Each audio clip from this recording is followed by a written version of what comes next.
Hello, I am doing a speed paint today, a speed make of Gaster from Undertale. Now, Gaster is more of a fan character, since there's not much about him in the real game, a lot of the lore and stuff around him is made by the fans.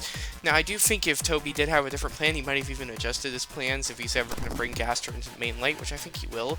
Like, for example, the little sprite I have there is the original Gaster from Undertale, but we don't even know if that's Gaster since it's just called Mysterious Man.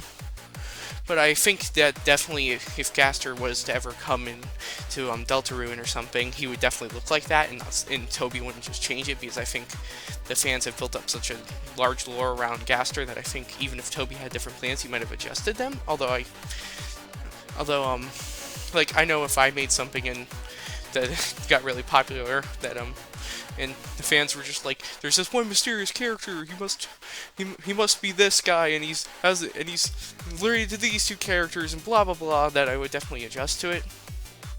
Like, I don't think Toby's just gonna change everything about Gaster. I think he's definitely gonna stick with some of the things the fans have made, even if it wasn't his original plan, or maybe not. I don't know. Anyway, I wanted to make this video for two reasons. One, to prove that I did make the animations and the puppets in the animations. I know there are some channels that just steal animations and re-upload them and stuff, but I definitely wouldn't do that. Speaking of that, the music I'm using in the background is a Sarah X remix of Darker Get Darker. I did not want to just use like the 2-second audio clip from Undertale since I didn't want to loop that for 10 minutes, although it is kind of just background music. I decided to put it in since I thought the Undying Speed Paint didn't have enough in the background, so I'm just using my voice now over this. I'll definitely make sure to link the video and the channel in the description and the last end. And probably the description. I don't know how to link to the description, actually. I'll just link it at the end of the video.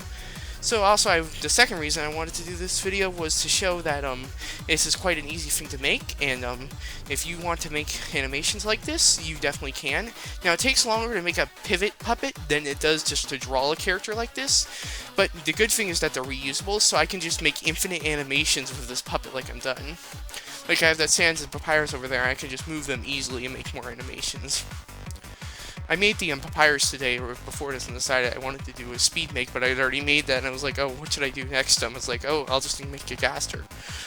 I'll definitely be using this in the next Undertale pivot animation I'm making. I have something a little more unique that I don't think I've seen before, going down my own unique story path.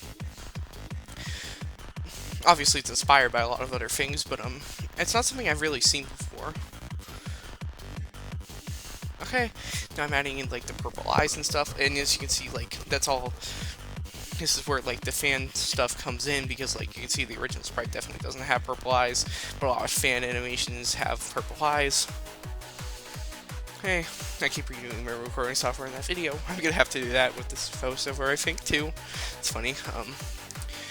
Anyway, I'm adding little stripes on the eyes and bringing it all together. So you want to make sure that everything's rigged to its respective part and doesn't like mess up when you move the figure, since if it does, it can be really bad. It can be a pain to move. I originally had that with the Undying figure, so I had to move her really weird. So but luckily I've gone back and retrospectively fixed that since I think I'll be using it in the future. And here I'm making a more melted nose for Gaster, since he is still slightly melted, since of the incidents or whatever. And I had some file trouble here, trying to figure out how to make it work, but I eventually figured it out. I just there we go. Finally have it. Now I just resize it. So I made the figure bigger, and then I'll just scale it down once I'm done. That's always how I make my figures. I make them bigger than they are, and then just scale them down afterwards. Like the Papyrus I made at a scale of 300, like this Gaster. Actually, I think I scaled Papyrus up to 650 at one point to add on his mouth.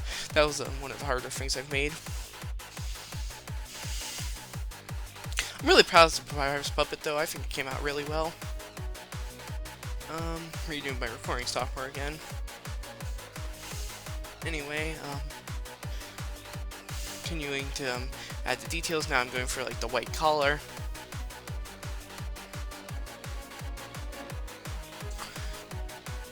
And I think this is basically it for the figure. I'm moving around a little bit. And then I saved it, and now I'm going to go to the other animation and grab the Gaster Blasters and Bones, since I want to make his own version of these attacks. Since I believe they should be unique for each character, not just for use the same Sans Gaster Blaster. Obviously, Gaster did make the Gaster Blaster, but I believe his version would be different since he's been stuck in the void or whatever for like a bunch of years, so he's like all melted. So I decided to take the Gaster Blasters and add like cracks and turn their eyes purple instead of the blue and yellow.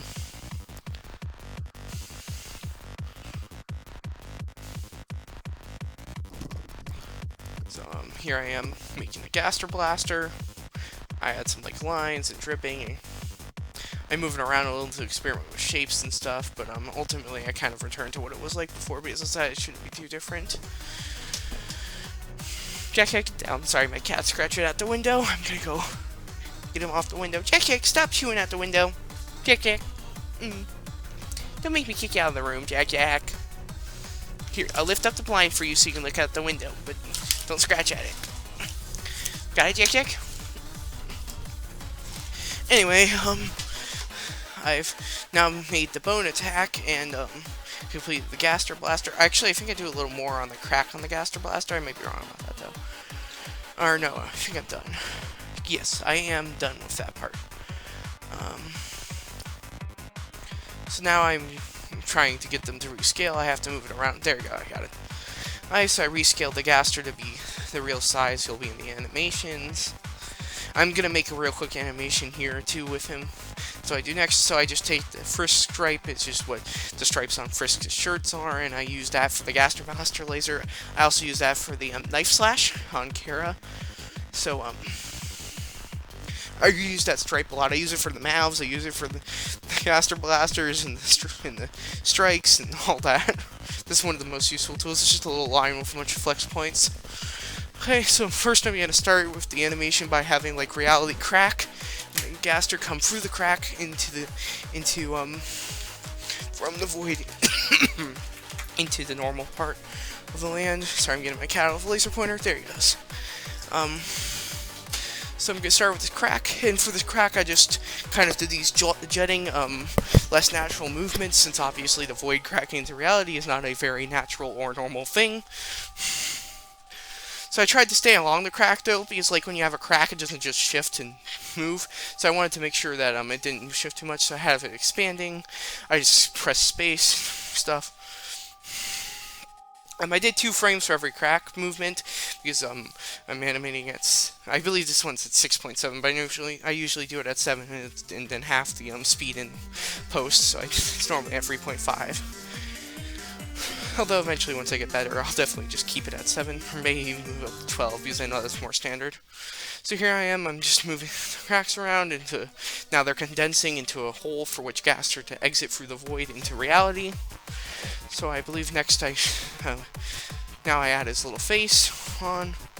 Now, I accidentally selected it without the head, but in post I decided that was actually good, so I just brighten up the background a little bit of the crack, and added Gaster's face into the middle, since now he's like peering through. I think the purple eyes stood out in this pretty well. Then I just added a frame of his face. Then I had to mess around a little to get back to normal. So then I had it shift so that he looks more like his cloak self. Looking on, like you see there, he's a little more. He doesn't have the extended out legs like I do in the final figure. He's kind of more clumped down and melted. So I kind of adjusted for that and made the crack turn into his cloak. So so now he looks a little more like the cloaked Gaster. I didn't even intentionally mean for that to happen at first. It's just something that happened. I was like, oh, cool. So now I added the actual figure in the background. I moved the arms inside. So now I have the arms slowly extend out. And eventually I start making the little cracks.